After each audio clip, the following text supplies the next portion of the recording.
Pessoal, muito boa noite. Hoje nós temos a honra, a imensa honra, o privilégio de ter conosco o Dr. Adriano Henrique para falar sobre crimes em condutas adotadas durante a quarentena. A gente vai tratar basicamente sobre crime, por exemplo, sair sem máscara. Quais as consequências disso? Há algo mais pesado, além das multas, como alguém ser preso por essa questão? Como é que vai ficar isso?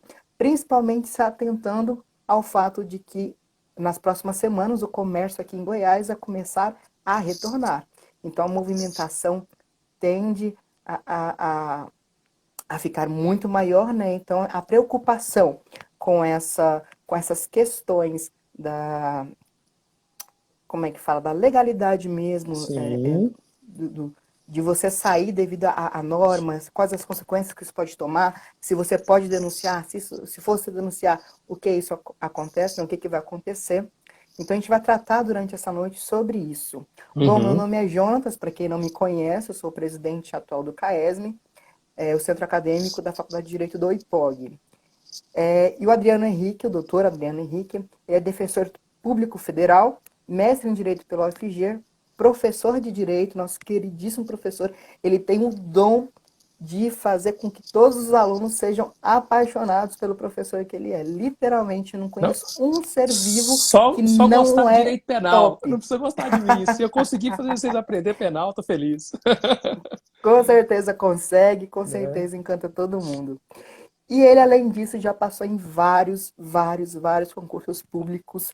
E você pode explanar um pouquinho mais sobre isso, se você quiser, antes da gente dar Sim. início ao nosso tema. Não, agradeço. Primeiro, agradecer os comentários, os alunos queridos aí. Boa parte que estão comentando são alunos, são pessoas que eu já convivo, amigos, que eu considero amigos, de tanto que a gente vai convivendo e lidando bem, né, com essa loucura que é estar em sala de aula virtual. Isso acabou pelo WhatsApp, principalmente, nos aproximando, né? Longe de ser unanimidade, obrigado Raquel, meninas aí, mas a gente procura transmitir o conhecimento de uma maneira mais leve. Eu acho que é isso, né, Jonathan? A gente tem que Uhum. buscar um caminho onde quem está na condição de discente, ou seja, você que hoje está aluno, tenha alguma uh, sintonia, alguma conexão comigo, que estou ali na condição de docente. Só estou professor, não é? Amanhã Uhum. estou em banco de sala de aula, às vezes num doutorado, em alguma situação. Então, a primeira percepção é isso, você só está aluno naquele momento, estamos no mesmo barco, de buscar conhecimento, e quem às vezes tem a oportunidade de estar antes, vai tendo a chance de ajudar quem vai estudar agora. Nos concursos, Jonathan, não é diferente, né? Eu já trabalhei Uhum. com orientação para concurso entre 2014 e 2016, e eu falava muito isso para os meus alunos. Quando eu estudei para concurso, foi uma jornada interessante, eu pude perceber que o caminho está mais relacionado à maneira como você lida com os concursos, com a OAB, com os certames, do que efetivamente com o cargo que você almeja. Porque o seu sonho você vai guardar dentro de si e vai depois transmiti-lo por intermédio das provas. Mas a relação angustiante ou não com essa jornada dos estudos, com a jornada dos concursos, é que vai determinar o seu sucesso e, principalmente, vai determinar se você vai ser feliz depois de passar. Não é? Vocês vão perceber que Isso faz vocês toda a acham que vão diferença. ser felizes quando forem aprovados, quando se formarem, acham que vão ser felizes quando pegarem a OAB, acham que vão ser felizes para quem quiser concurso quando passar no concurso ou quando tiver o escritório próprio. Isso, na verdade, está muito mais relacionado com a maneira como você lida com a estrada. Porque se você não aprende a ser feliz durante a caminhada, você não vai conseguir ser no final. É aquela velha história. Se você se posiciona bem nessa jornada, nessa trajetória, a tendência natural é que quando você vier alcançar esse cargo, você esteja leve para usufruí-lo. Se for uma jornada muito difícil, sem conseguir criar uma relação natural, tranquila, você também não vai saber usufruir bem daquela conquista, né?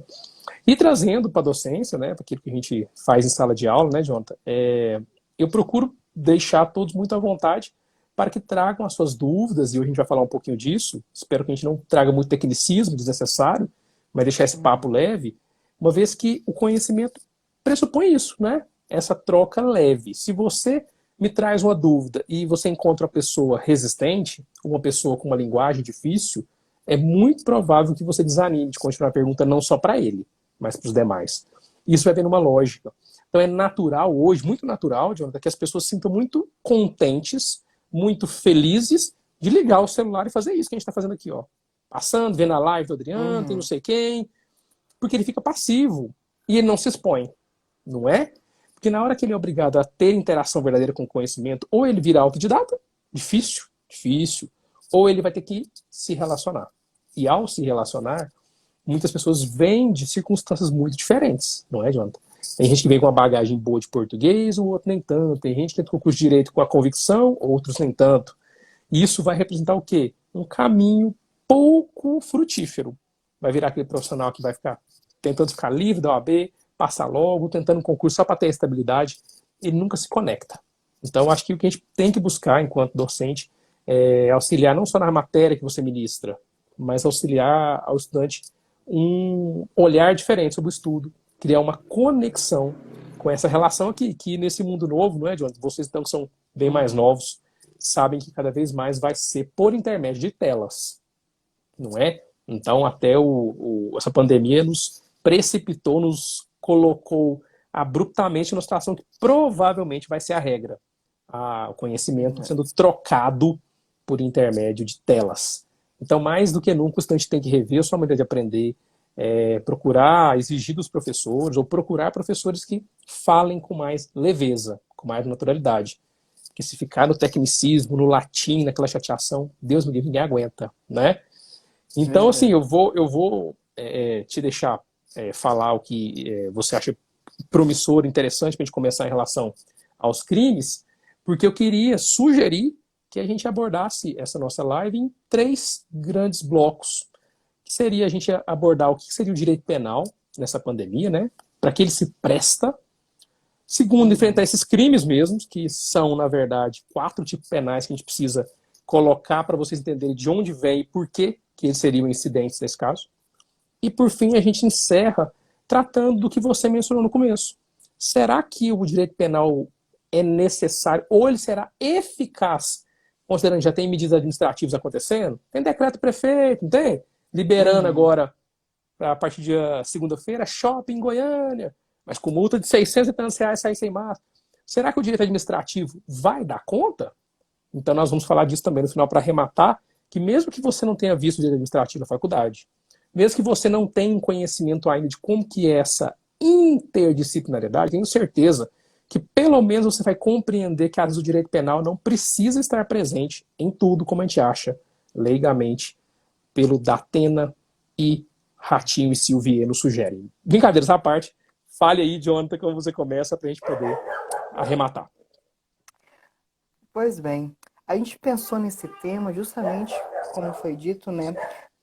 Além já estarmos passando por essa pandemia, por todo esse fator, agora tem um agravante que será, né, a Uhum, reabertura do comércio aqui em Goiânia isso. e tudo mais.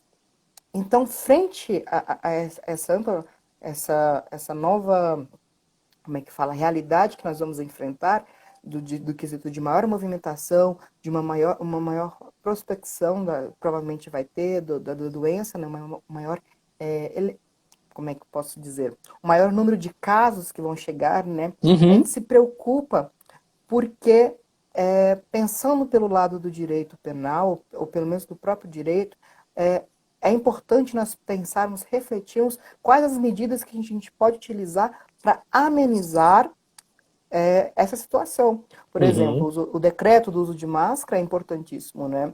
Sem sim. ele, e as pessoas que te respeitarem, te ofender ali no momento, como é que a gente pode lidar com esse momento? O que isso vai refletir na pessoa de fato? Vai ter efetividade? Uhum, Né? E isso já, como você falou, a gente vai falar no terceiro tópico. Então, esses aspectos gerais, de fato, né? uhum, Outro ponto importantíssimo que a gente está trazendo para esta live é a questão de hoje nós estamos aí chegando ao limite das UTIs, né, lotadas aqui em Goiânia, então uhum, tem pouquíssimas vagas, e tendo pouquíssimas vagas vai chegar como é que fala, essa, entre aspas, manada de pessoas saindo da rua, se uhum, encontrando, se aglomerando, e vai ficar provavelmente muito maior complicado. Ou até estava pensando em outro ponto, não só do lado do civil, mas através do Estado também. Como é que o Estado talvez poderia, entre aspas, pagar por esse, entre aspas, crime que está cometendo, porque as palavras estão Aham. fugindo da minha cabeça, então estou precisando utilizar esses Fica termos. tranquilo. Mas o Estado tem alguma responsabilidade frente a isso, com todo esse colapso do sistema de saúde, colocar, liberar o comércio desse jeito, com os hotéis lotados? Então, esse é o Uhum. panorama geral, e fique à vontade para explanar conforme você bem entender. E fique à vontade de Beleza. vocês para enviar suas perguntas e interromper aqui, que a Uhum. gente vai fazendo essa condução entre vocês. Essa é uma live muito interativa, então fique à vontade para fazer perguntas que a gente vai respondendo aqui. Maravilha. É isso aí, eu acho que o convite, né, fiquei super honrado de ser convidado para essa live e eu acredito num momento como esse que você acabou de exemplificar, João, então a gente possa bater papo, né? Não é uma exposição, longe de ser uma exposição monólogo, mas é um processo de interação e quem estiver assistindo aí, puder participar, dar ideias, dúvidas, vai ser muito bem-vindo. Então, dentro desse contexto que você situou, Jonathan, como é que eu vejo? Eu vejo um momento atípico, obviamente, na pandemia, especificamente em Goiás. Vamos trazer então a realidade aqui para o nosso estado e até especificamente para Goiânia. A gente vai perceber que a gente está num momento de muita incerteza. Evidentemente que o direito penal é uma resposta que está ali de salvaguarda. Vocês são meus alunos, e quem estuda direito penal sabe que o direito penal é a última ratio, ou seja, é a última medida que você vai tomar quando os outros ramos não forem suficientes. Então, essa ideia de residualidade, de fragmentalidade do direito penal, ela tem que ser sempre lembrada, se a gente usar direito penal sem necessidade, com graves prejuízos ao indivíduo e à sociedade. Situado isso, e com esse potencial risco de um colapso do sistema de saúde, um potencial risco de pessoas sendo imprudentes, negligentes nessas condutas de prevenção, a gente precisa situar inicialmente o papel do direito penal.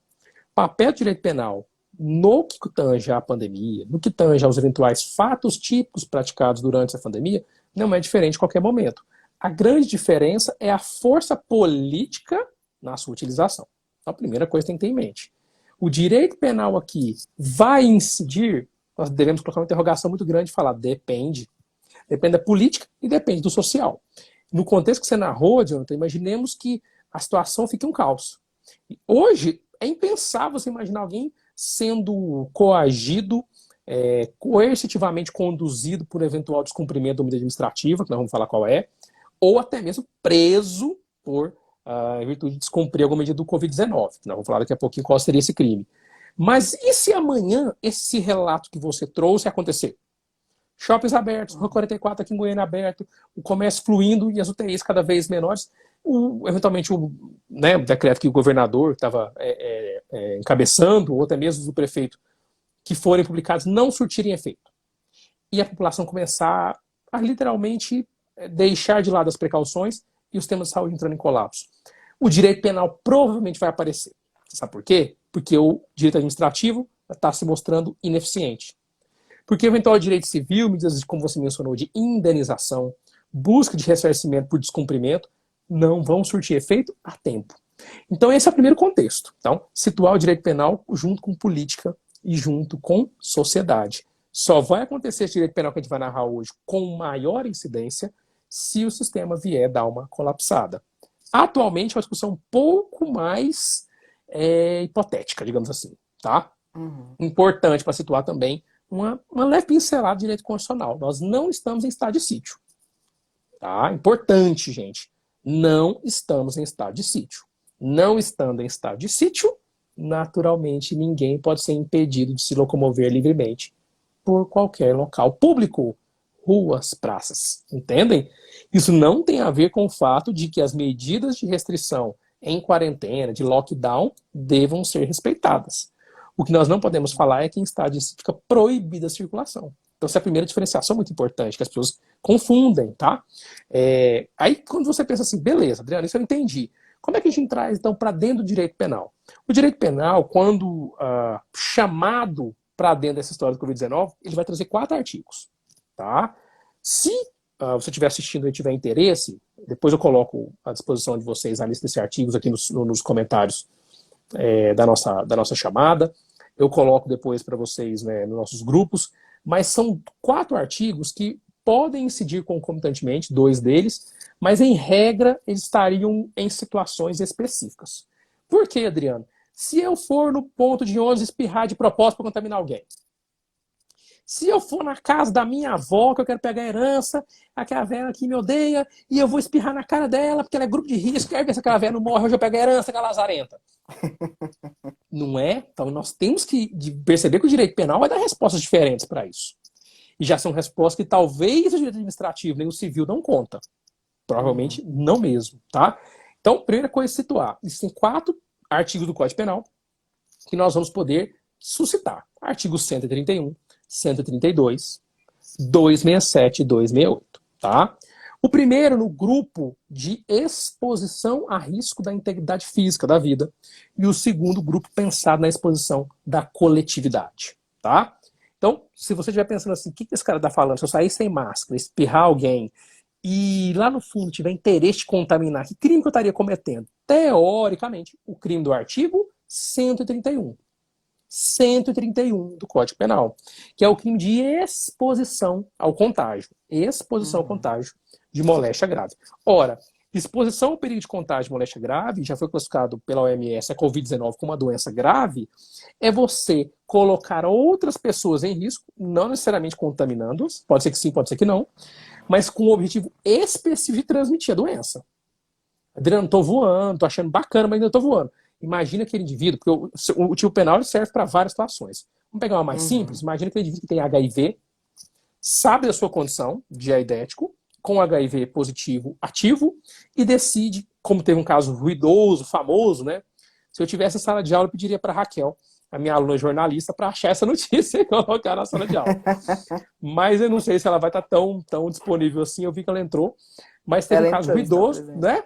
Teve um caso ruidoso aí, deve ter uns 2 anos, de um rapaz lá, um homem, que contaminava propositalmente as mulheres ou tentava contaminar com o vírus do HIV, tá? Assim como é um vírus, né, o Covid-19, é um vírus também, o HIV.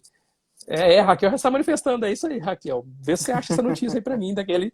Sempre aqui, que isso, agradeço. Essa notícia aí que você colocar para a galera ia ser muito legal.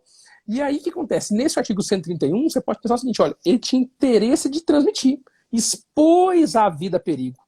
Ele expôs. E se não aconteceu o contágio? Responde pelo crime. Isso é importante, gente. Mas como que eu descubro, Adriano? Dolo, né? Dolo. Meus alunos sabem que a gente não fala dolo, a gente fala dolo.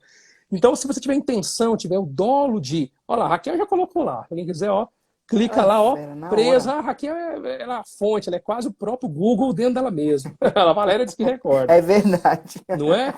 Então, gente, essa é a ideia. Imagine que nesse exemplo que eu dei, e a gente pode agora voltar então para essa mesma ideia para o Covid-19, que alguém tivesse a intenção de contaminar pessoas do seu convite de trabalho, tô com raiva do meu chefe, não é? E sabendo da sua condição, decide espirrar de propósito, sabe contaminar e passar a mão nos objetos. Teve um caso agora recente, há menos de 2 meses, que a mulher na livraria estava passando a mão na boca, em São Paulo, e passando os livros, vocês viram isso? Ou seja, né? Ali ela está com intenção específica de contaminar. E se ninguém contaminar, o crime já teve o seu resultado, que é um crime, nesse caso, formal. Tá bom? Então, moral da história. Primeiro ponto de pensar em Covid-19, as atitudes que o indivíduo desejam expor as pessoas ao contágio. Tá? Aí eu posso incidir o artigo 131, cuja pena não é baixa, 1 a 4 anos, tá? É uma pena razoavelmente significativa. Outra coisa, a gente pode pensar que é o artigo 132, que eu falei para você que tem 2 artigos inicialmente que envolvem o perigo de periclitação à vida de alguém, e esses 2 artigos a gente vai ficar sempre focado no objetivo do agente, no objetivo de certa pessoa expor outrem a risco. Porque a primeira coisa que você tem que entender, quando você está estudando direito penal, quando você está pensando nos crimes, a dica que eu dou, analisa qual é o título que você está inserido. A gente fala muito isso em sala de aula. Os meus alunos sabem que se eu apontar lá para o cantinho lá do quadro, lá em cima, você já sabe até o que é. Analisa o bem juridicamente tutelado. Então a primeira coisa que tem que situar aqui, se nesse caso o bem juridicamente tutelado é a integridade física, porque nós estamos vendo os crimes contra a pessoa no artigo 131, 132, você sabe muito bem que tem que haver uma individualização, tá? Então, nesse caso específico, no artigo 132, ele vai expor a risco a vida de outrem, né? Então, nesse caso, ele vai, eventualmente, descumprir uma norma de isolamento e, por algum objetivo, propagar a doença em algum grupo específico, tá? Então, o perigo de contágio da moléstia grave é quando ele vai com o objetivo de transmitir essa moléstia para alguém, artigo 131. Quando ele vai expor o risco à vida a algo mais genérico, aí ele pode incidir no artigo 132, que pode, inclusive, ter a pena aumentada, que é o parágrafo único do 132, se ele estiver em ambiente de estabelecimento de transporte de pessoas. Imagina um transporte coletivo, ele sabendo que está com Covid. Adriano, mas ele não tirou a máscara. Ele não espirrou em ninguém. Ou ele estava sem máscara, mas assim, ele não teve intenção, ao contrário do 131, tá, Jonathan? Presta atenção que isso vai ficar muito real daqui uns dias. Ao contrário do 131, que o indivíduo vai lá para espirrar na cara da avó, aqui não. Aqui ele entra no transporte coletivo sem máscara. Ele não está com intenção, mas ele também... tô nem aí. Pegar, pegou. Olha o dólar eventual, né? Pegar, pegou. Aqui, se tiver, por exemplo, transporte coletivo, vai aumentar de 1/6 até 1/3 se ele expuser essas pessoas a risco, tá bom? Então, essa é a exposição a perigo. Esses são os dois crimes que estão na tipologia do título dos crimes contra a pessoa. Adriana, eu não sei isso, eu estou no segundo período, terceiro, né? Jonathan, no terceiro, vou para o quarto período em breve. Mas eu começar a ver os crimes em espécie. Não tem problema. Estou só mostrando aqui a ideia para vocês. Adriano, nem do direito eu sou, estou aqui vendo a sua live de atrevido. Ou eu sou do direito, mas não lembro de nada disso. Não tem problema, mas eu preciso que vocês entendam que o direito penal ele vai pensando muito mais do que nos artigos, mas nos bens juridicamente tutelados. Por isso que agora os dois artigos que eu vou falar, aparentemente estão meio parecidos, Adriano, estou achando meio estranho, mas sabe que não, porque o bem juridicamente tutelado é diferente, tá? Quando você fixa isso na sua cabeça, flui, a coisa flui, legal? Então, além do artigo 131 e do artigo 132 do Código Penal, nós vamos dar um salto, vamos sair lá dos crimes contra a pessoa e vamos agora pensar na coletividade. Que condutas podem expor um grupo de pessoas, a coletividade, a risco? Nós chegamos no artigo 267, que é o crime de epidemia. Tipo, né? Filme estrangeiro. Pensa aqueles filmes norte-americanos, os caras transportando aqueles vidrinhos de ebola, né? Aí vem como é que chama lá? Aquele, o Missão Impossível, né? E salva, aquelas coisas, né? É meio isso, tá? Você pode pensar isso em um exemplo interessante, que é a epidemia, o quê? É um indivíduo querer necessariamente usar o germe patogênico para causar a desordem. Então, quando ele usa o germe patogênico para inserir naquela comunidade, vamos pensar assim, os chineses fizeram isso, Adriano, tenho certeza de pode processar eles. Se você foi meu aluno, você não é bobo nem nada, vai lembrar do artigo 7º lá do Código Penal, 6º, 7º e 8º, especialmente do 7º, das normas intertemporais e intraespaciais de incidência da lei brasileira. A gente vai saber que é meio complicado a gente pensar em punir o nosso querido chinesinho lá que comeu morcego.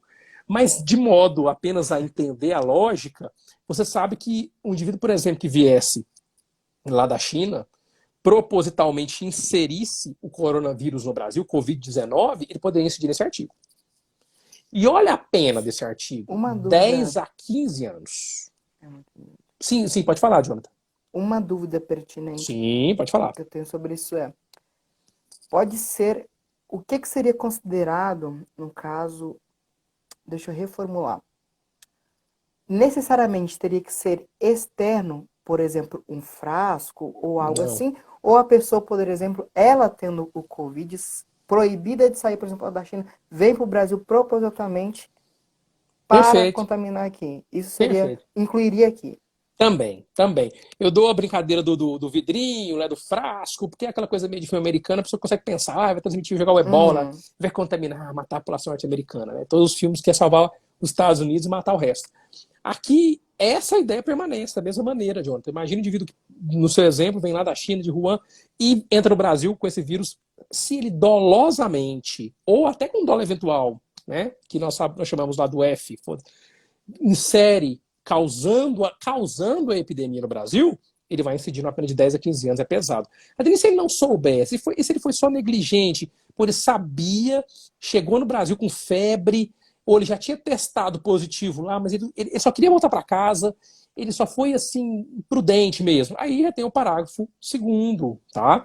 No parágrafo segundo vai dizer que a pena, se a modalidade foi culposa, de 2 a 4 anos. Então, ele imagina que ele entra no Brasil com esse vírus, o Brasil não tem nenhum caso, e foi comprovado que a chegada daquele cara lá da China, sem a devida cautela, mas mostra pelas provas. Adriano, como que eu provo se é doloso ou culposo?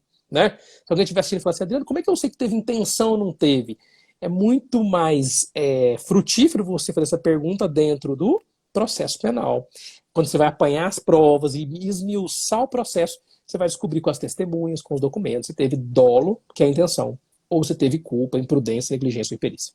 Então essa é a primeira ideia, sabe, Jonathan? A gente precisa avaliar que sim, mas a ideia do artigo penal, olha que pena pesada. A gente estava falando de 1 a 4 anos, né? 6 meses a 1 ano, agora estamos falando de 10 a 15 anos. E se houver morte, pode ter até o dobro da pena. De que a gente está falando? Uma coisa que pode chegar de 20 a 30. É pesado demais. Então, é aquele indivíduo que causa a epidemia, né? Até a Valéria está perguntando aqui, você me permite, Jonathan, que tipo de prova descobrir é tipo de crime? É muito complexo, né, Valéria? A gente pode pensar nas testemunhas, eventualmente alguns documentos, exames feitos que ele tentou ocultar quando voltou para o país, ingressou com esse vírus.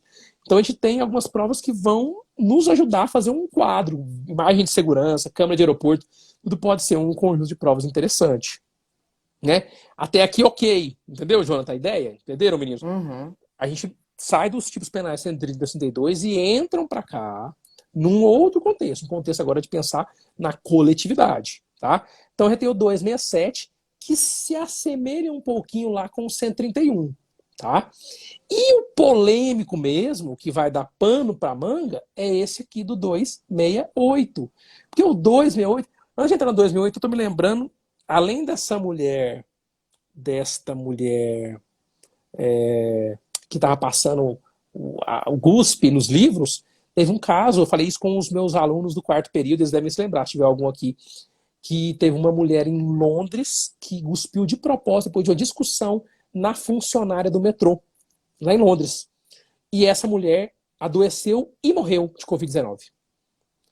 Claro, nós não sabemos como que o direito britânico vai lidar com isso, mas seria uma coisa muito parecida com essa ideia de intencionalmente contaminar a pessoa. E aqui no nosso exemplo, nós podemos pensar até no crime de homicídio. Agravado pela exposição do perigo comum, que é uma qualificadora do homicídio. Olha que coisa doida, né? Mas aí depois a gente entra, agora finalmente, no quarto tipo penal. 131, 132, ok. 267, 268. O 268 diz o quê? Quando você vai infringir, aí é aquilo que você perguntou, Junto, no começo, que talvez muitos estão pensando para Goiânia agora, infringir uma determinação do poder público que, a princípio, evitaria a propagação da doença. Então imagina que o 268, você vai ter um tipo penal que está visando o quê? Colocar um pouco de medo, colocar você ali trancadinho, preocupado que se você for uma pessoa que vai ajudar a propagar o vírus, porque você diz respeito a uma ordem do poder público, você vai sofrer uma pena. É uma pena baixa, 1 mês a 1 ano, menor potencial ofensivo. Quando a gente estiver vendo processo penal, nós vamos avaliar a quantidade de elementos que estão envolvidos aí, até mesmo a coisa de não persecução penal, imaginemos que não houve nem violência nem grave ameaça. Então, uma pena que vai propiciar, talvez, nunca esse indivíduo conhecer a cadeia. Mas, se a gente pensar na maneira como o direito penal hoje está ligado a 13.979, que é a lei que disciplinou as medidas sanitárias, a gente pode fazer vários links que permitem o quê? O poder público estadual ou municipal fazer o que estão fazendo aqui em Goiás. Que é o que você mencionou, Jonathan. Que é o que você mencionou. Imaginemos que o governador coloque o lockdown, né? O famoso lockdown, que o pessoal, tadinho, eu fico com dó das pessoas. Vamos abrir um parênteses aqui, Jonathan. Eu conversando com os amigos lá que eu tenho em São Luís, você vê a diversão que eles aprontaram com a história do lockdown. As pessoas mais simples acham que o lockdown é um remédio. Até isso as pessoas... Temos que fazer um vídeo só disso, não temos, Jonathan? Vamos fazer um vídeo só explicando o que é o lockdown. Porque as pessoas mais simples não têm que saber isso, gente. Pegar essas expressões em inglês, jogar aqui e pedir que as pessoas entendam. É muito duro, né? Mas imaginemos que temos uma medida do governo que obriga as pessoas a se movimentarem minimamente, só o essencial, ou aqueles que têm um trabalho que demande sair. Ora, nós estamos dizendo que aquele que romper essa orientação poderia incidir no artigo 268. Então, qual que é o ninho da égua aqui? Qual que é o segredo do sucesso? Primeiro, que eu falei no começo, você reconhecer que nós não estamos em estado de sítio. Peraí, Adriano, contradiz agora. Se você diz que é crime o cara que infringe a norma do prefeito, do governador, nós não estamos em estado de sítio, eu posso ou não posso sair? Eu posso ou não posso sair? Se tiver lockdown, você pode sair. Tem decisões da justiça agora do mês de maio e junho assegurando as pessoas ali em movimentação, mesmo no lockdown. O que vai acontecer?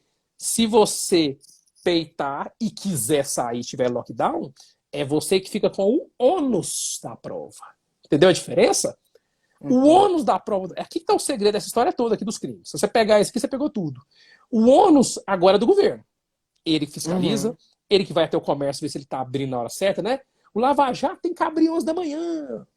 O advogado tinha que abrir, agora voltou para 9. Ora, ele tem um ônus do poder público de fiscalizar. No momento que você sai da situação de restrição e decide sozinho, o ônus se volta contra você. Você não está proibido de se locomover, nós não estamos em estado de sítio. Mas se você faz essa movimentação sem o devido cuidado, sem a máscara, sem a cautela, o que vai acontecer? Aí você pode atrair a incidência do artigo 268. É aí que está a ideia. Por si só, então, o direito penal incidiria em alguém que sai de máscara se tiver um decreto do prefeito? Não. Incide o 268 se a pessoa tiver de lockdown, tiver em quarentena completa e ele sai na rua? Também não. Então, esse é um cuidado importante, saber até onde o direito penal vai. Agora, pode existir o direito penal se a pessoa sai sem os devidos cuidados? Aí já pode. Não sei se vai ser condenado, mas já sei que o direito penal já aparece ali naquele mundo. Tá? E olha como é que ele aparece. Ele vai ser preso, Adriano. O guarda municipal pode me prender? Não, ele não pode te prender. Primeira coisa, não estou falando para ninguém usar máscara, é para usar, viu, gente? Pelo amor de Deus. Aqui é só porque a aula é acadêmica de direito penal, a gente vai aprender isso. Se você for advogado de alguém, de um parente, você vai saber orientá-lo.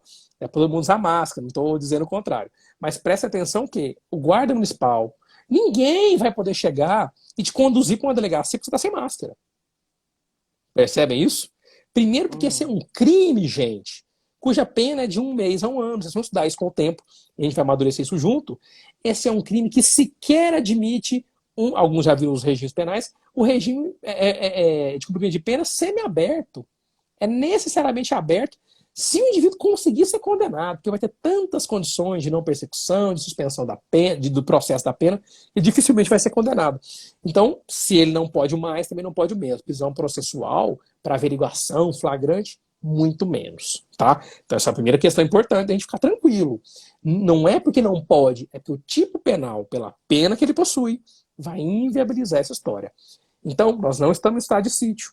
Segundo, dolo. Tem que constatar o dolo, Jonathan. Não tem jeito. Isso é uma coisa sine qua non. Se o indivíduo vai sem máscara para os lugares e a prefeitura diz, vou te multar. Vai te multar. O decreto do prefeito diz que vai ter 600 e poucos reais. Quanto que é, Jonathan? 500, 600, não é? Aqui em Goiás, deixa eu só dar uma olhada aqui. É uma coisa de hoje ou ontem, né? R$ 627. Ótimo. Não tô, mais uma vez, o Adriano fez a live e estimulou a gente a sair loucamente. Não. O Adriano não disse, eu tô só explicando. Se você estiver na rua e eles quiserem te multar, eu tô curioso, 627, é isso. Tô curioso para saber como que vai ser essa autuação se você for um mero transeunte. Tá? Se você colaborar e fornecer seus dados, você será multado. E se você não fornecer? Não tô dizendo, não tô pagando de rebelde, porque eu sou professor, nem posso, sabe? Eu sou agente público. Mas eu estou orientando vocês a pensar sobre isso. Analisem como que isso vai ser viabilizado. Estou passando na rua, no parque, estou sem máscara. Mocinho, volte aqui. Vou te multar. Qual o seu CPF? Eu fiz, dei meia, sou surdo. Tô com o pau. Ele pode encostar a mão em você para te prender? Jamais. Jamais. Tá? Ele pode chamar a polícia? Se ele quiser, porque acha que ocorreu um crime, ele pode. Não há estado de sítio. Não havendo estado de sítio, a polícia vai ser acionada porque supostamente ocorreu um crime. Então, o agente público, esse guarda municipal ou fiscal, tem que ter muita convicção que um desses 4 artigos incidiu. Ok? Um desses 4 artigos ainda que de modo bastante abstrato, incidiu. Houve o 131, o 132? Muito improvável, quando está só sem máscara. Houve o 268, 267? É possível o 268? Talvez o 268 existiu. Então, talvez, embasado nisso, ele possa chamar a autoridade policial militar. Essa sim pode te abordar. E se, eventualmente, ele perceber, a autoridade policial tem todo o direito e o dever de fazer isso, tá? Autoridade policial, militar ou civil. Essa sim pode, eventualmente, conduzir por um tal crime. Mas isso é muito, muito atípico. Por quê? Porque tem que comprovar o dolo, gente.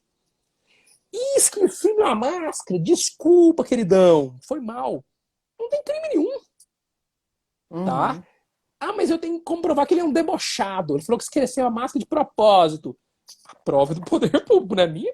Se eu sou debochado, o problema é meu. Não é assim? Então o direito penal, o tempo inteiro, você está percebendo? Pode incidir pesado, mas pro dia a dia, Jonathan, por mais que eu gostaria que às vezes ele fosse um grande instrumento para coibir esses malandros que vão pro shopping dia 22 e vão fazer fila na porta do Flamboyant, só porque eu quero ver aquele Flamboyant fazendo fila na porta de entrada, eu gostaria, eventualmente, de, pensando nas pessoas que estão na UTI, nos parentes, os queridos amigos que estão doentes, ver um direito penal sancionador. Ele não existe. Não para isso. Tá? Ele existe para outras condutas. Por isso que eu acho que é importante a gente fazer um grande saneamento mental aqui do que é o direito penal. Ele vai vir como residual e ele vai vir para condutas dolosas. Tá? A gente está vendo até algumas perguntas, João, se você quiser pontuá-las aí, fica à vontade. Tem sim. A Eu vi Marlúcia aqui... perguntou, minha mãe, inclusive, quem pode aplicar a multa por não usar a máscara? No caso. Nesse caso aí é o agente público municipal, né? Porque o decreto é do município. Então, eu imagino que é o guarda municipal, o fiscal da prefeitura. Esse dia eu estava passando perto do parque ali do Flandre Shopping Vaca Brava e tinha 2 fiscais olhando para uma área onde as pessoas estavam. Estava lá, fiscal da prefeitura, aquele timbrezinho, olhando para as pessoas que estavam caminhando, mas paravam para fazer agachamento e aquela coisa ali, o apoio, e estava aglomerando, estava dando movimento ali ao personal, né? O pessoal que gosta de se mostrar, arranca a camisa, aquela confusão. Os fiscais estavam lá olhando, e eu analisando, pensando, gente, o que eles vão fazer? Se o cara tiver sem máscara e começar a aglomerar, toca um musicão lá, reúne uns 4 amigos, faz uma dancinha, faz um crossfiters. Tô com a dúvida também, até eu fiquei, mas o que vai acontecer? Então, a autoridade que poderia é essa, a autoridade que no município responderia como, né, que o que vocês vão perceber quando vocês darem direito administrativo? A partir do momento que você tem a regra, que é o regulamento, nesse caso um decreto, ele viabiliza a autoridade pública a agir. Então, você tem a norma, que é o decreto do Poder Executivo Municipal, prefeito, e isso vira um comando de ação para os seus agentes públicos. Então, esse ato administrativo que ele vai praticar, o agente público, está respaldado pelo decreto. Só que aí tem que ver qual é o agente que a prefeitura vai designar para tal. Se são realmente os fiscais, se vão ser os guardas municipais. Mas, em regra, acho que seriam essas as figuras. Tá? No caso, só teria um poder mais incisivo se fosse um decreto governamental e quem fiscalizasse fosse as polícias militares, porque aí eles poderiam fazer aquela obrigatoriedade e tudo mais. Poderia ser mais coercitivo, sabe, Jonas? Mas não descaracteriza a natureza do que se faz. Se o decreto vem do município ou vem do poder público estadual, eu vou ter mais força de fiscalização e mais coercitividade, porque eu vou ter, às vezes, colocar a polícia militar, que eu acho que não se presta a isso, pelo artigo 144 da Constituição Federal, as Forças Armadas, né, e aí não vê a Polícia Militar, principalmente, que está na segurança ostensiva das ruas, não se prestaria a isso, a fiscalizar condutas administrativas. Importante, tá? Perfeito. A Polícia Militar pode fiscalizar o ocorrente de crimes, e coibi-los ou preveni-los. Aqui, se eu vislumbrar, a Polícia Militar vislumbrar o 268, por exemplo, ou lá o 131, ok, talvez ela vislumbrasse. A maior parte das vezes seria só medida administrativa, e a Polícia Militar não se presta a isso. Mas, de fato, o corpo estadual, nisso você tem muita razão, tem mais pujança, tem mais membros, tem mais agentes que podem fiscalizar. E, de fato, talvez fosse mais eficaz por esse motivo. Tá? Eu vi uma pergunta aqui da Valéria, falando, os moradores de rua... É porque eu já fiz uma pergunta, desculpa, viu, João, te interromper. É porque eu vi uma pergunta, a gente vai alternando aqui. Situação de risco sem os GPIs, como responsabilizá-los? Muito complicado, né, Valéria? A Defensoria, que é o órgão que eu componho, nós temos um núcleo de apoio aos moradores de rua, tá? chama núcleo na população de rua.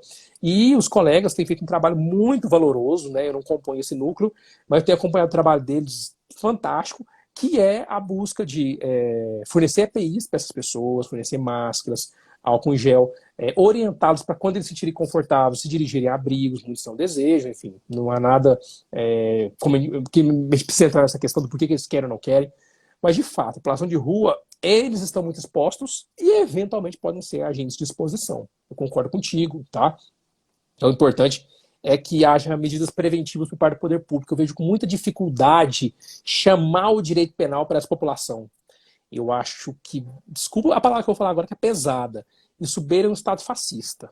Não é que além de deixar todo o Estado longe desse indivíduo, ele se afasta do indivíduo até a última análise, desguarnece ele de tudo que é importante, ainda quer puni-lo por ser só o que ele é, a única opção que lhe restou.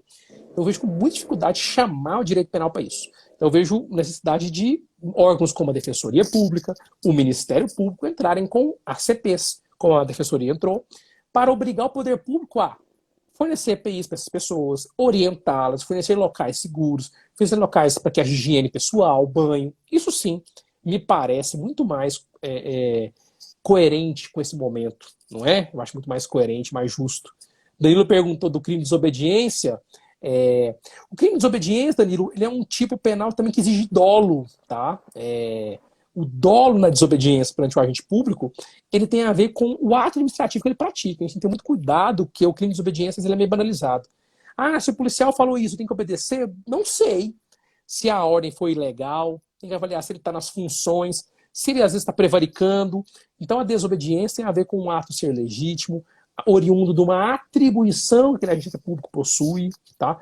Então, o simples fato de você falar sim ou não, o crime de desobediência pode ocorrer de modo abstrato, sim, mas eu não consigo afirmar que nessas hipóteses de pandemia seriam realmente incidentes, né? Você viu mais alguma aí, Jonathan? O Jonathan perguntou assim, ó, Sim. para quem está sem máscara no carro ou moto, é possível vincular a multa de desobediência ao veículo? Não, não, não. Definitivamente não. Primeiro porque as infrações administrativas de trânsito, crimes de trânsito, se for crime de trânsito é zero a chance. Primeiro porque o princípio da legalidade, da prender reserva legal, impede qualquer possibilidade de responsabilização sem lei anterior que preveja o crime e comine a pena. Morreu.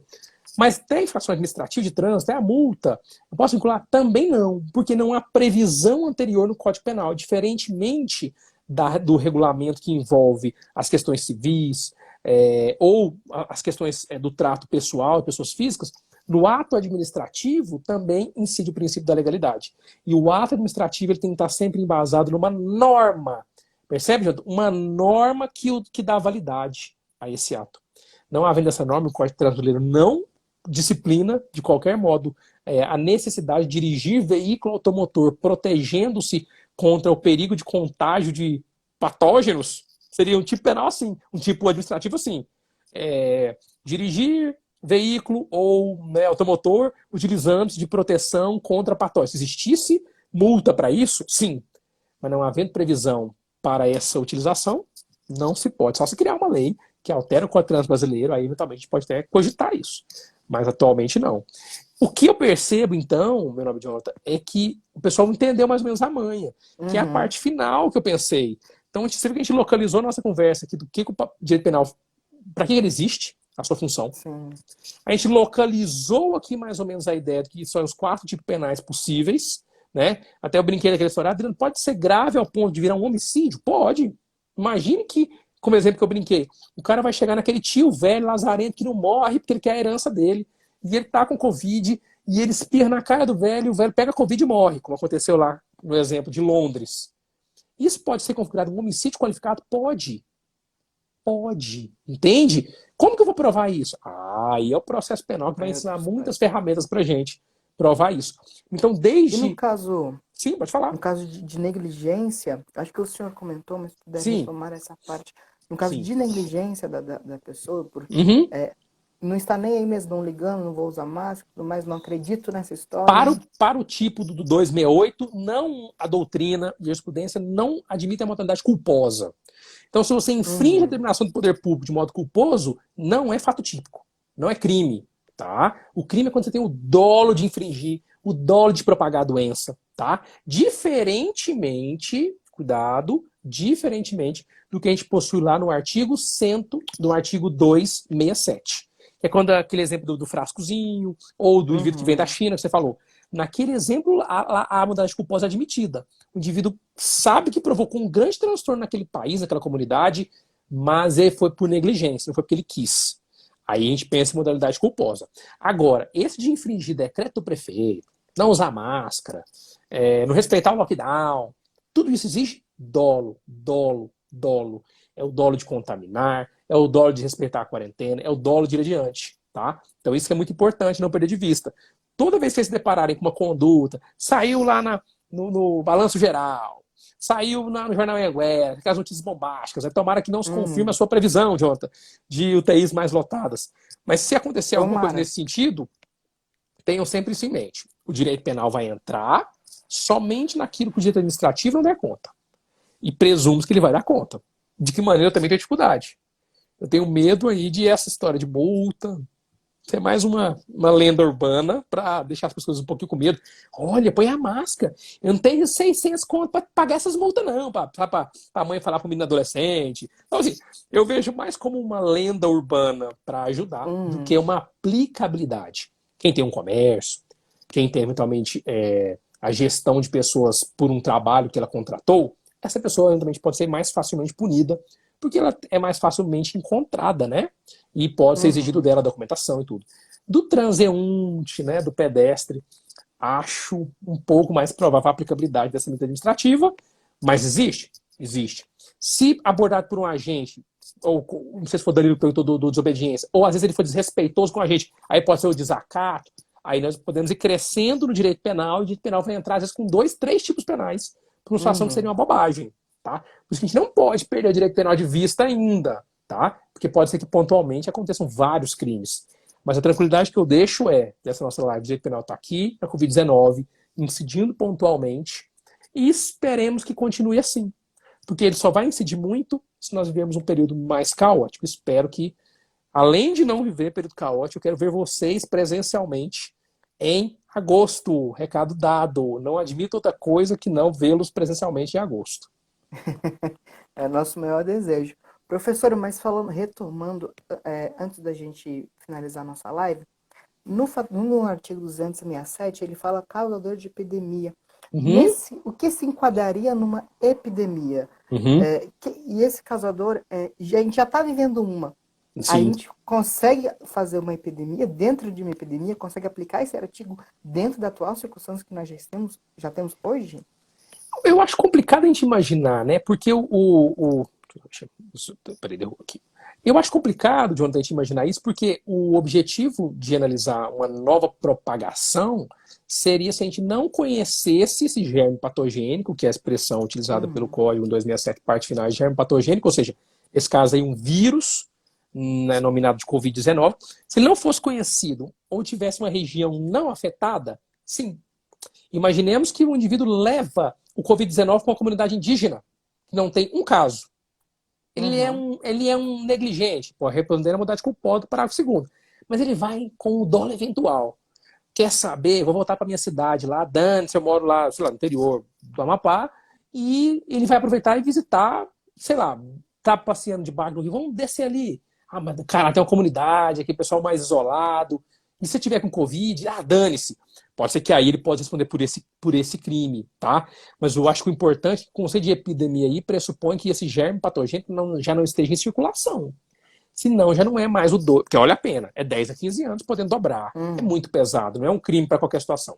Então esse crime vai ser objetivado para aquele que deseja contaminar pessoas de um grupo, gerar a epidemia. Se nós já estamos vivendo a epidemia, não tem um grupo isolado não contaminado, pelo menos a princípio não há mais, o que provavelmente vai acontecer é o artigo 131. Ele vai expor pessoas, uma ou outras especificamente, crime de 1 a 4 anos, a aquele risco de contágio. Aí o risco de contágio, aí sim, ele pode ser penalizado. Perfeito. Antes de finalizar também, eu queria fazer um comparativo com a função do direito penal da atualidade e um pouco lá atrás, que hoje a gente está se afastando, né? Se afasta o direito penal na última instância, caso nenhuma das outras, Dos sobre a outros anos. fragmentariedade do Uhum. direito, se nenhum dos outros ramos do direito resolver, que joga o direito penal. Mas num caso Aham. como esse, se a gente poder parar para analisar, num caso específico como esse, talvez não seria mais eficaz a função do direito penal retomar lá atrás, quando vinha como prevenção mesmo, com o poder sancionador, e falou assim, ou você faz e acontece isso, aliás, não faça, porque senão vai acontecer isso, seja mais coercitivo já desde o primeiro momento, do que ser a última instância lá no final, quando passa por todos esses ramos do direito até chegar Aham. lá. Nesse momento, você não acha que seria mais eficaz a gente retomar com essa função do direito penal lá dos tempos antigos?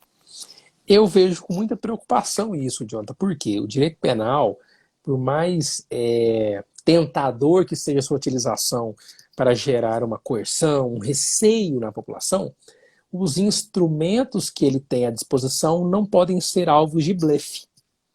Ao contrário do administrativo, ao contrário do civil, ao contrário às vezes, do tributário, onde a administração vai, aproxima, gera o medo e sai, o direito penal não se presta a isso. Se ele foi, ele fica. Se ele foi, ele fica. E eu acho, no momento onde as pessoas estão, o exemplo do morador de rua, as pessoas às vezes desempregadas, o momento a sociedade está fragilizada, eu imagino que você gerar mais uma instabilidade social num pai de família, numa pessoa que está desempregada e mora sozinha, ela ter mais um acréscimo de responder ao processo penal, eu vejo, na verdade, mais chance de desestabilizar a sociedade do que colocá-la mais coesa, tá? Por mais que eu seja professor de penal e estude, Uhum. eu tenho uma tendência natural a acreditar que o direito penal ele tem que ser guardado mesmo para quando for realmente indispensável, mesmo em momentos de muito desejo de ensinar as pessoas ao básico, que é ter bom senso, não é, Jonathan? Eu queria tanto colocar na cabeça desse ser humano para ele parar de ir no shopping, na feira, porque tá morrendo gente, os pontos tá cheios, você não consegue entender isso, meu filho. Eu vou ter que te prender, pôr na cadeia. Mas na cadeia ele vai pegar mais Covid. Uhum. Os tribunais estão colocando em regime domiciliar quem estava no semiaberto. É usar um direito penal ruim, um direito penal para gerar medo, mas o direito penal ele não blefa. Se ele entrar, ele vai ter que punir. Se ele punir, vai gerar consequências que ele não queria, que é as pessoas se aglomerando. Não, então a Perfeito. ideia é mais ou menos essa. A gente tem que ter esse cuidado de não achar que o direito penal viria como esse sistema de coerção, porque no Uhum. momento de desestabilidade, de muita fragilidade de diversas, né, estruturas sociais, né, sociais, econômicas, familiares, empresariais, você colocar mais um peso sobre o indivíduo, sobre a sociedade, provavelmente tem grande chance de gerar desestabilizações sociais, ao invés de gerar o efeito desejado, né? Que o direito penal tem essa malícia. As sociedades foram aprendendo a cuidar um pouco do uso. A gente falou isso já Uhum. em sala de aula. Lembra que eu conversei com vocês sobre a escola de Chicago, a teoria das janelas quebradas, a tentação que se tem do direito pós Segunda Guerra Mundial de colocar um direito penal muito incidente, muito abrangente. Nosso Código é de 1940, vocês sabem disso. Então ele pegou Uhum. essa herança de ser um direito penal inflado. A gente passou por um governo agora onde teve pacote anticrime, né, inflando mais ainda. Então a gente tem que ter muito cuidado, porque as escolas de criminologia já mostraram o quê? Que não é isso, Jonathan. No momento de pandemia, as pessoas estão assustadas, estão com medo, estão sem emprego, estão com receio de fazer qualquer escolha que vai gerar mais transtorno, o direito penal ele tem que vir bem cauteloso, bem preciso quando for necessário, entende? O indivíduo que ele rompe com esse pacto que nós esperamos da cooperação social, ele merece o direito penal. Que seja incidente o direito penal dele, não tem problema. Uhum. Agora, em contrapartida, para o corpo da população, que nós possamos pressionar, então, o nosso poder público, não para que ele use a mão do direito penal, mas a mão do cofre público nas medidas de prevenção, na medida de colocação do aparato do sistema de saúde à disposição da população, não é? Sem as licitações fraudulentas, que a gente coloque a mão do direito público na fiscalização dos fiscais nas ruas, para auxiliar as pessoas, não para punir, para colocar uma caderneta de multinha de 627, não foi, Jonathan, que é a multa do prefeito? Uhum. Pegar Exatamente. 627 e colar no bumbum dele, O que é isso, não é?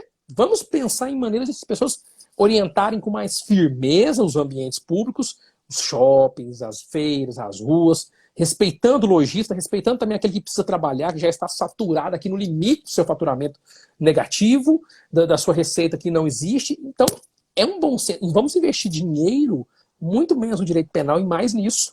E aí, provavelmente, as pessoas vão sentir a pressão no bom sentido daí.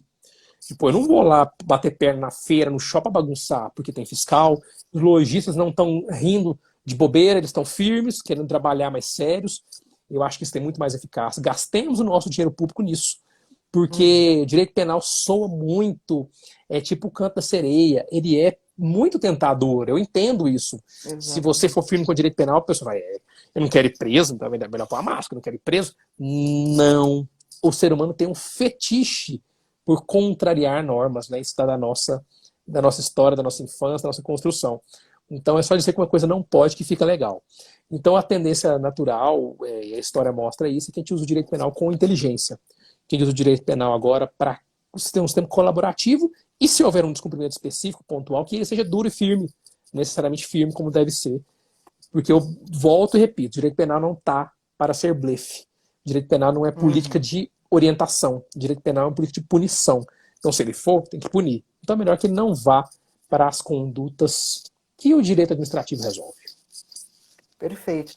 A Né? sociedade como um todo, né, tem esse senso comum de achar, de buscar a resposta dentro do direito penal, né? Como se fosse a solução para todos os problemas, quando na Sim. verdade, como você falou, a solução está nas outras características, o maior apoio do governo, maior orientação, o maior suporte, né, das outras áreas, não do direito em si, mas realmente do executivo, nas atribuições mesmo que o Uhum. poder tem e pode dar esse amparo para a população, né? Eu acho que, Sim, por exemplo, a educação é muito mais eficaz que o direito penal no combate é a isso. todo esse enfrentamento criminal, né? A gente fala isso muito em sala, não é? O que é mais Exatamente. eficaz, né? Eu brinco com vocês nas primeiras aulas. O que é mais eficaz? O que é mais cogente? A lei ou o costume? Aí o cara pensa, não, a lei é o costume. A lei, ela não tem o que a gente chama de aderência, porque o costume ele veio de nós, do nosso convívio, da nossa sociedade, então ele é forte. Eu me lembro, assim, não era nem nascido, eu acho, Jonathan, quando surgiu a lei que obrigou a usar o cinto de segurança na cidade. Ela sempre existiu, mas ela tinha uma falha, uma lacuna na sua obrigatoriedade, da maneira como ela era imposta no Código de Trânsito Brasileiro. Nas Uhum. rodovias, inevitavelmente, sempre foi uma infração não utilizar, na cidade era um pouco lacunoso. Quando corrigiram essa legislação e ficou claro que haveria multa a partir daí, as pessoas realmente foram utilizando, mas é que talvez você. Não, com certeza você não viu. Tinham campanhas, Jonas, na época, muito legais. Mostrava um cara com a camisa arrumadinha, assim, aí ele ia pôr o cinto, e não, mas eu vou. E aí eles faziam uma brincadeira, tipo assim, relaxe e tal, todo mundo sabe que a camisa amarrota, campanhas de conscientização. Como foi com o cigarro atrás? Que hoje, se você falar assim, não é mais infração de trânsito, não pôr o cinto. Eu te asseguro que uma parte das pessoas automaticamente já puxa e coloca. Já há uma correlação com o respeito ao próximo, com o respeito à sua integridade física, que o costume ele é muito mais Uhum. forte, é muito mais cogente do que a própria lei.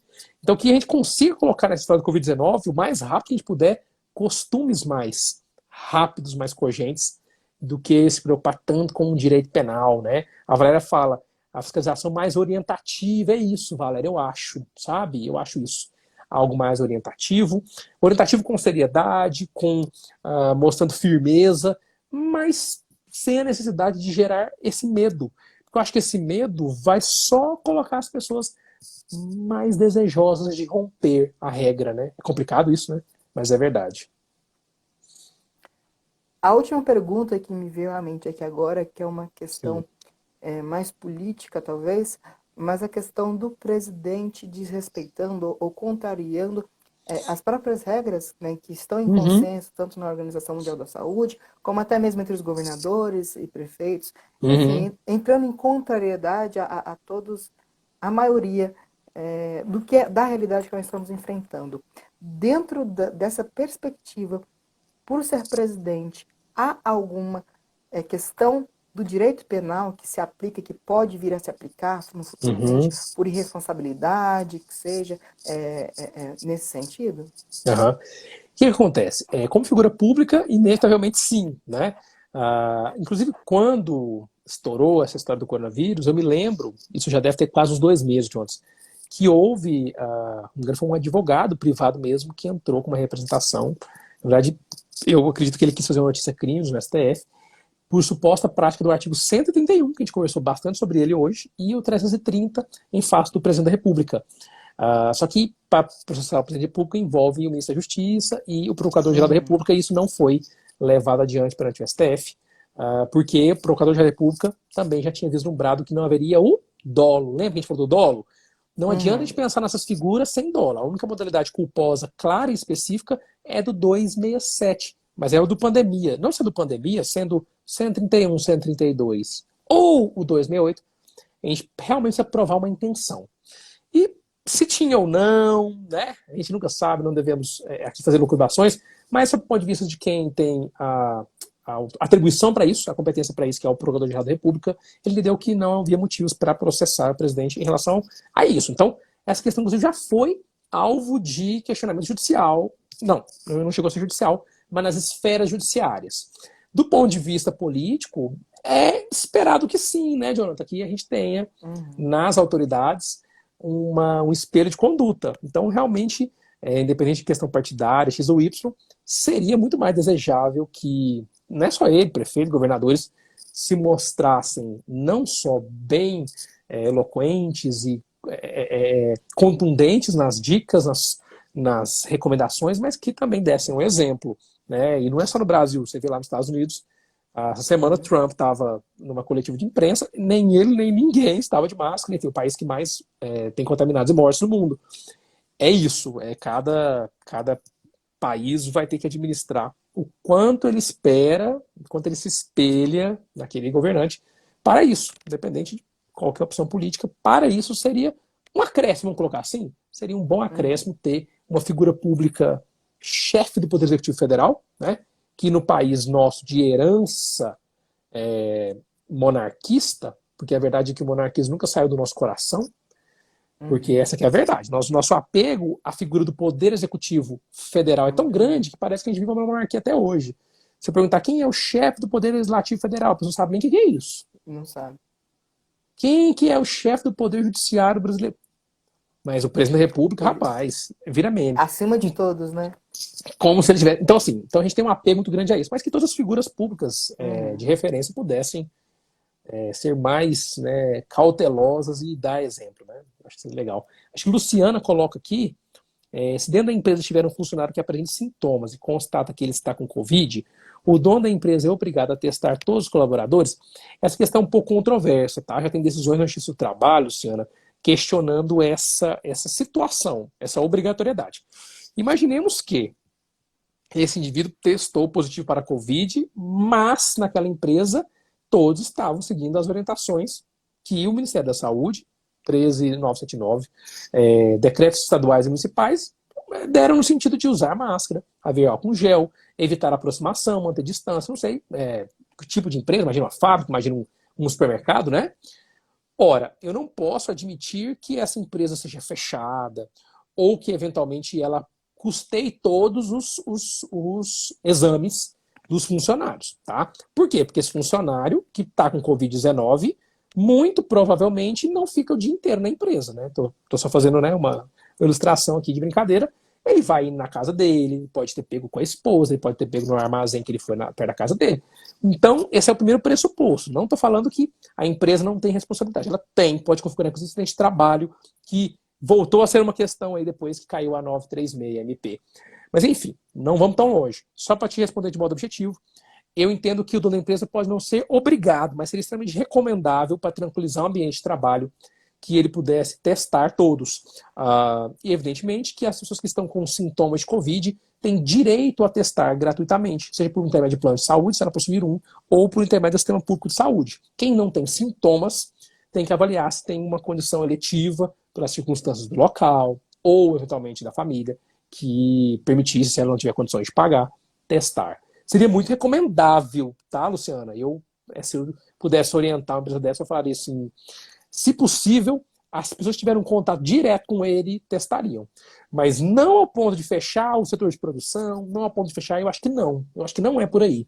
Eu acho que isso ia gerar um temor, uma sensação que também rompe uma característica inerente ao vírus, que é a sua capacidade de ser pulverizado em qualquer circunstância, não só no ambiente de trabalho, por razões óbvias. Né?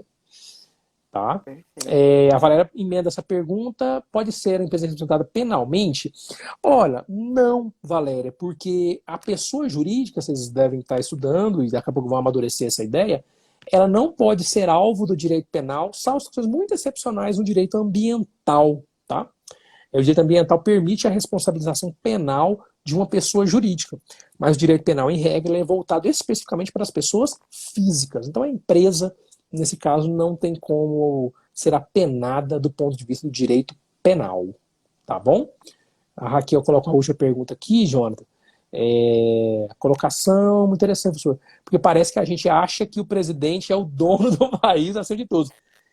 Não é, Raquel? A gente tem muito essa percepção, essa herança de que o Poder Executivo Federal, que é só o chefe de um dos três poderes, possui, né, um poder, uma magnitude, um impacto maior do que os demais. Não. É só a maneira como ele distribuiu as funções. Em 88, o Constituinte deixou muito claro no artigo 1º da democracia e na harmonia dos poderes no artigo 2º de que maneira isso ocorreria. Mas a gente ainda continua muito apegado à figura do Salvador. Tá? Gostamos demais de pedir para aquele cara e culpar aquele cara. É delicioso para o brasileiro saber em quem ele está batendo. Porque se ele bater num congresso, se a gente vivesse um parlamentarismo, parece que o primeiro-ministro não tem aquele tesão todo de apanhar. Então, na Inglaterra, você gosta de bater na rainha. Tô brincando, tá, gente? É só para ilustrar a ideia de que a gente gosta muito de ter uma figura a quem se espelhar, a quem criticar. E quem faz isso bem no Brasil é realmente o chefe do Poder Executivo Federal, presidente da República. Né? Perfeito. Bom, pessoal, Beleza. hoje nós falamos com o queridíssimo professor, doutor Adriano. Professor, foi uma honra tê-lo Eu que conosco, foi uma agradeço. noite de muito aprendizado, uma explanação assim excelente, porque realmente desmistificou muita coisa que nós pensávamos, que pelo senso comum, até mesmo sobre essa questão, se vai acontecer algo penalmente com a gente, se a gente sair na rua, Uhum. quais são as consequências e tudo mais, de tudo que está por vir. E foi uma noite realmente de extremo aprendizado. E foi muito bom. Eu quero Eu que agradecer a agradeço. sua disponibilidade por estar aqui até quase 9 horas da noite conosco, né? É um Falando de prazer. uma sexta-feira. Realmente um privilégio, uma honra muito grande ter conosco. A gente é eternamente grato por você. Nem preciso dizer, né? Os alunos te admiram bastante nas avaliações. É o professor de penal, é o professor Adriano, é o top professor. Então você Vocês são sabe muito que você é queridos, vocês querido são de muito fato, queridos. o carinho que todos têm por você. Então, muito É, obrigado. Obrigado pela eu que audiência, para quem agradeço. nos acompanhou até aqui. Eu que agradeço, João, a oportunidade, o convite, a receadeira. Vocês são alunos que, além de propiciar, né, o professor num ambiente muito leve, muito agradável em sala de aula, também são muito engajados, né? Vocês que encabeçam o centro acadêmico, que criaram oportunidades aqui, né, pelo Instagram, né, pelas mídias, mas também, né, agora um pouquinho suspenso por não ter estarmos presencialmente vivenciando o ambiente acadêmico, mas que tem muito engajamento. Então, parabéns a vocês, parabéns pela iniciativa. É um prazer estar aqui falando com vocês e espero em breve voltar com outros temas bacanas, tá bom? Obrigado, professor. Antes de finalizar, só queria dar alguns recados bem rapidinho. Sim? Amanhã nós voltamos com o nosso curso do CPC Direto ao Ponto. Então, você que está inscrito, amanhã de manhã já está disponível novamente. Nós já voltamos com atividades normalmente. Acompanhe nosso feed, né, nossa notícia. O IPOG liberou um comunicado em relação à devolução de livros que foram pegos na biblioteca. Então, se você tem algum livro pendente em casa, fique ligado para a devolução, para não correr taxa de multa e tudo mais. Ok? Professor, mais uma vez, muito obrigado. Você que nos acompanhou aqui até agora, muito obrigado por essa audiência e por nos acompanhar até aqui. Tchau, Eu que tchau. Excelente agradeço. fim Uma de boa semana a noite a todos. todos. Para vocês também, um abraço.